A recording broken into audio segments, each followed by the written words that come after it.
નમસ્કાર મિત્રો, current affairs 103માં આપને બધાનું હાર્દિક સ્વાગત છે. આજે આપણે વાત કરીશું ગૌણ સેવા પસંદગી મંડળ દ્વારા બહાર પડેલી નવી ભરતી વિશે. વહાલા વિદ્યાર્થી મિત્રો, તાજેતરમાં ગૌણ સેવા પસંદગી મંડળ દ્વારા રોયલ્ટી ઇન્સ્પેક્ટર વર્ગ 3ની ભરતી બહાર પડેલી છે. તો તેની જગ્યાની વિગતોની વાત કરીએ તો મિત્રો, કુલ 29 જગ્યા માટે ભરતી બહાર પડેલી છે, જેમાં બિન અનામત માટે 12 જગ્યા, આર્થિક રીતે નબળા વર્ગ એટલે કે ઈડબ્લ્યુએસ માટે 2 જગ્યા, અનુસૂચિત જનજાતિ એટલે કે એસટી કેટેગરી માટે 8 જગ્યા અને મિત્રો સામાજિક અને શૈક્ષણિક રીતે પછાત વર્ગ એટલે કે એસસીબીસી ઓબીસી માટે કુલ 18 જગ્યા માટે ભરતી બહાર પડેલી છે. વય મર્યાદા એટલે કે ઓનલાઈન અરજી માટે ઓછામાં ઓછી ઉંમર અને વધારેમાં વધારે કેટલી ઉંમરવાળા એપ્લાય કરી શકે તેની માહિતી મેળવીશું. મિત્રો, તારીખ 9/12/2025 ના રોજ ઉમેદવારની ઉંમર 18 વર્ષથી ઓછી નહીં અને 37 વર્ષથી વધારે હોવી ન જોઈએ. એટલે કે મિત્રો, ઉમેદવાર જ્યારે ઓનલાઈન અરજી કરે ત્યારે તેની ઉંમર 37 વર્ષ કરતાં વધારે હોવી ના જોઈએ.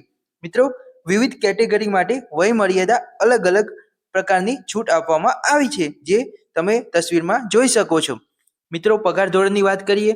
આના માટે આપણે અરજી તો કરીએ છીએ, પણ તેનો પગાર કેટલો હશે તે જોઈ લઈએ. મિત્રો, તો પગાર ધોરણ માટે મિત્રો પ્રથમ 5 વર્ષ માટે 49,600 પગાર મળશે. ત્યારબાદ 7મા પગાર પંચ મુજબ 39,900 થી શરૂ થશે. તેની અંદર DA, HRA plus other allowance total add કરીએ તો તમારો પગાર મિત્રો 70,000 પ્લસ થઈ જશે. એપ્લાય કરવા માટે કેટલું ભણેલા હોવા જોઈએ તમે? મિત્રો, પહેલા વાત કરીશું કેટલું તમે ભણેલા હોવા જોઈએ. પોસ્ટ ગ્રેજ્યુએશનની ડિગ્રી ઓછામાં ઓછા 55% ગુણ સાથે જીઓલોજી અથવા તો એપ્લાઇડ જીઓલોજી સાથે હોવી જોઈએ, અથવા એ ડિગ્રી ના હોય તો મિત્રો માઇનિંગ એન્જિનિયરની 4 વર્ષની ડિગ્રી ધરાવતા હોવા જોઈએ, ઓછામાં ઓછા 55% ગુણ સાથે. અને સાથે સાથે કોમ્પ્યુટરનું બેઝિક નોલેજ તો હોવું જ જોઈએ. ખાસ નોંધ મિત્રો, સામાજિક અને શૈક્ષણિક રીતે પછાત વર્ગના ઉમેદવારો ઓબીસી એટલે કે એસસીબીસી માટે મિત્રો 1/4/2023 થી લઈને 9/12/2025 સુધીમાં મેળવેલું હોય તેવું પ્રમાણપત્ર જ માન્ય રહેશે. એટલે કે મિત્રો, તમારી પાસે જો ઓબીસી નું સર્ટિફિકેટ હોય તો અરજી કરવાની છેલ્લી તારીખ 9 ડિસેમ્બર સુધીમાં મેળવેલું હોય તેવું પ્રમાણપત્ર જ માન્ય રહેશે. અને જો તમારી પાસે કેન્દ્ર સરકારની ભરતી માટેનું અંગ્રેજીમાં પ્રમાણપત્ર હોય તો તે મિત્રો આ નાણાકીય વર્ષનું જ હોવું જોઈએ. એટલે કે મિત્રો 1/4/2025 થી લઈને 9 ડિસેમ્બર 2025 સુધીનું હોય તો તે માન્ય રહેશે. હવે મિત્રો વાત કરીશું આર્થિક રીતે નબળા વર્ગના ઉમેદવારો માટેની. મિત્રો, તેમના માટે 10/12/2022 થી લઈને 9/12/2025 સુધીમાં મેળવેલું હોય તેવું પ્રમાણપત્ર જ રજૂ કરવાનું રહેશે. અને મિત્રો સાથે સાથે 1/4/2025 થી લઈને 9 ડિસેમ્બર 2025 સુધીમાં મેળવેલું ઇન્કમ અને એસેટ સર્ટિફિકેટ રજૂ કરવાનું રહેશે.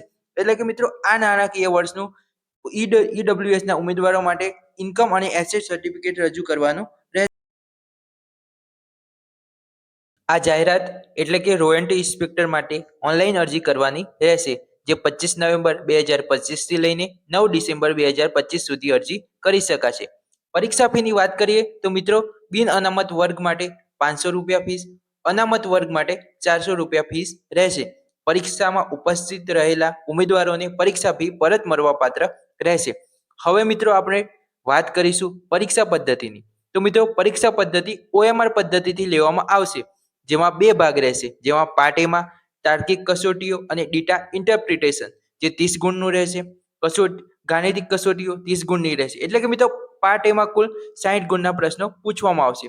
મિત્રો, પાર્ટ બી ની વાત કરીએ તો પાર્ટ બી માં ભારતનું બંધારણ, વર્તમાન પ્રવાહો, ગુજરાતી અને અંગ્રેજી 30 ગુણનું રહેશે. સંબંધિત વિષય એટલે કે તમે જે વિષયમાં પોસ્ટ ગ્રેજ્યુએટ અથવા તો ગ્રેજ્યુએશન કરેલું રહેશે તેના લગતા પ્રશ્નો રહેશે. તે મિત્રો 120 ગુણનું રહેશે. આમ મિત્રો પાર્ટ એ 60 ગુણનો રહેશે, જ્યારે પાર્ટ બી માં કુલ 100